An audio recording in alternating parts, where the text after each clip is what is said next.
നമസ്കാരം. ചില കാഴ്ചകൾ അതെപ്പോഴും അപൂർവം തന്നെയാകും. ചില ദൃശ്യങ്ങൾ മാസ്മരികത നിറഞ്ഞത് തന്നെയാണ്. ഉഗ്രവിഷമുള്ള രാജവെമ്പാലയിലും ഇത്തരമൊരു കാര്യം കാണാൻ കഴിയും. തെക്ക് കിഴക്കൻ ഏഷ്യയിലെ വനങ്ങളിൽ പാമ്പുകൾ ഇണചേരുന്ന കാലത്ത് അത്തരത്തിലുള്ള കാഴ്ചകൾ കാണാൻ നമുക്ക് സാധിക്കും. 12 അടിയിലധികം നീളമുള്ള 2 കുറ്റൻ ആൺ രാജവെമ്പാലകൾ മുഖാമുഖം വരും. എന്നാൽ വിഷപ്പല്ലുകൾ ഉപയോഗിച്ച് പരസ്പരം പോരടിക്കുകയല്ല ഇവ ചെയ്യുന്നത്. അപ്രതീക്ഷിതമായ കാര്യങ്ങളാണ് പിന്നെ നടക്കുന്നത്. ഇതൊരു തരം നൃത്തമായിട്ട് തോന്നാം. നിലത്ത് നിന്ന് തല ഉയർത്തി പരസ്പരം വളഞ്ഞും പുളഞ്ഞും ആൺ രാജവെമ്പാലുകൾ പരസ്പരം ഏറ്റുമുട്ടുന്നു. കൊല്ലുകയല്ല, കീഴടക്കുകയാണ് ഈ പാമ്പുകളുടെ ലക്ഷ്യം. ഓരോ രാജവെമ്പാലയും എതിരാളിയുടെ തല നിലത്ത് കുത്തിക്കാൻ ശ്രമിക്കുന്നു. അരമണിക്കൂർ വരെ ഈ പോരാട്ടം നീണ്ടു നിൽക്കുമെന്നാണ് പറയപ്പെടുന്നത്. ഈ പാമ്പുകൾക്ക് സമീപം പെൺപാമ്പും ഉണ്ടാകും. കരുത്ത് തെളിയിക്കുന്ന പാമ്പുമായി പെൺപാമ്പ് ഇണചേരുകയും ചെയ്യുന്നു. ഇതെല്ലാം ഗുസ്തി മത്സരമായിട്ട് കാണുന്നവരുണ്ട്. അതായത് മനോഹരവും ജീവന് ഹാനിയാകാത്ത രീതിയിലുള്ളതുമാണ് പാമ്പുകളുടെ പോരാട്ടം.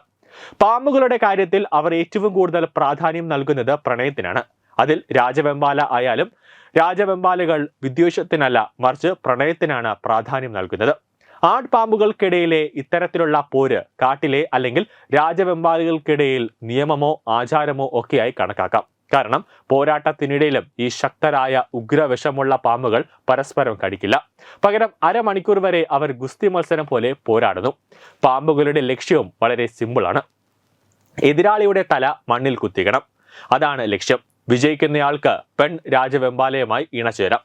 സാധാരണയായി ഇത്തരത്തിൽ മനുഷ്യരുടെ മുന്നിൽ വെച്ച് രാജവെമ്പാലുകൾ പോരാടാറില്ല.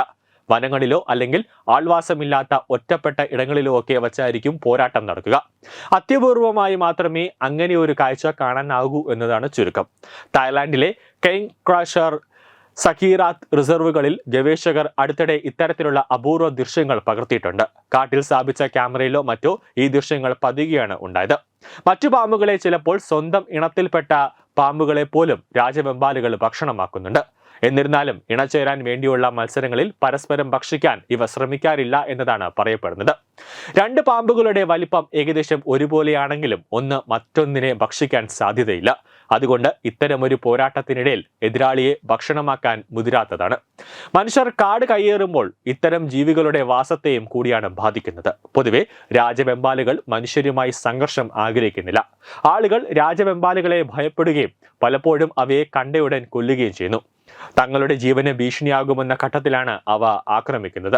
രാജവെമ്പാലയുടെ കടിയേറ്റാൽ രക്ഷപ്പെടാൻ വളരെ സാധ്യത കുറവാണ്.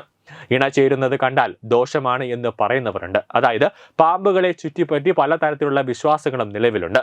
ജ്യോതിഷപ്രകാരം രാജവെമ്പാല മാത്രമല്ല, ഏത് പാമ്പുകൾ ഇണചേരുന്നത് കണ്ടാലും ദോഷമാണ്. അങ്ങനെ ഒരു കാഴ്ചയ്ക്ക് സാക്ഷ്യം വഹിക്കേണ്ടി വന്നാൽ എത്രയും വേഗം അവിടെ നിന്ന് മാറുക. ഇണചേരലിനെ തടസ്സപ്പെടുത്തിയാൽ അശുഭകരമായ സംഭവങ്ങൾ ഉണ്ടാകുമെന്ന വിശ്വാസമാണ് നിലവിലുള്ളത്. ന്യൂസ് ഡെസ്ക് തത്വമൈ TV.